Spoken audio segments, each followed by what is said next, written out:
সহস্রাধিক মানুষের রক্তের উপরে দাঁড়িয়েছে নতুন বাংলাদেশ।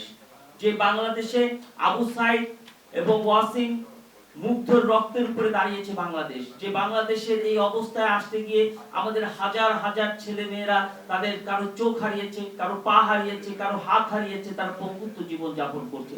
গত 16 বছরে আপনারা জানেন এম ইলিয়াস আলী, চৌধুরী আলম, সাজেদুল ইসলাম, সুমন সহ প্রায় 1600 অধিক গুমের শিকার হয়েছে।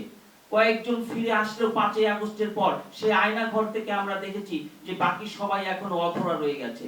এবং এখনো যারা গুমের শিকার এই পরিবাররা আজকে বিভিন্ন ভাবে যখন তারা কথা বলছে, এই গুম যারা করেছে তারা কেউ কেউ ক্যান্টনমেন্টে বসে তারা আয়েশি জীবন যাপন করছে, আবার কেউ কেউ যাদেরকে বন্দী করেছে তাদের হাতে হাত করা না পরিয়ে তাদেরকে কারাগার থেকে তাদেরকে কোর্টে প্রেরণ করছে। এই সব দৃশ্য আজকে আমাদের কাছে আমাদেরকে রক্তক্ষরণ করে।